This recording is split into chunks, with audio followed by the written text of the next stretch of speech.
لوی کور په نعمتونو کې لوی نعمت دی او هر چاله لوی کور ورکړي یاد ساتئ وګورئ لوی کور په نعمتونو کې لوی نعمت دی او وظیفه درته هم ښیم ښه وظیفه درته ښیم دا وظیفه سهار او ماښام ما ویلو مخکې د چینلۍ په درسونو کې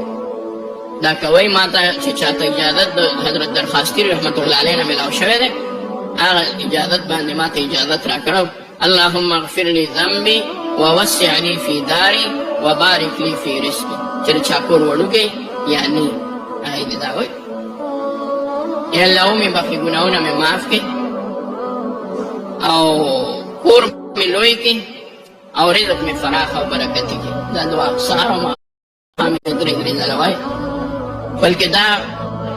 د سهار ماښام نه علاوه د هر مانځه نه وروسته درې ځله اللهم اغفر لي ذنبي ووسع لي في داري وبارك لي في رزقي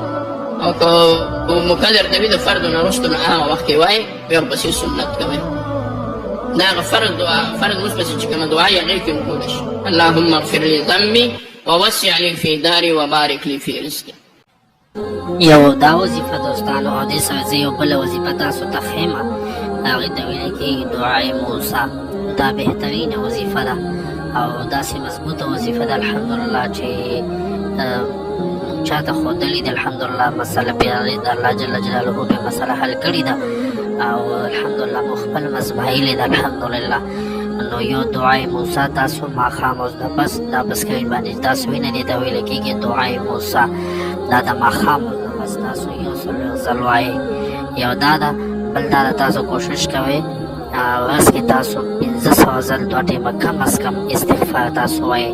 الله جل جلاله به ستاسو په هر شیز کې مدد کوي که ستاسو خپل مکان نه وي که ستاسو دوکان نه چلیږي یا څه مسله وي ستاسو نو انشاءالله دا وظیفه تاسو چالو کوئ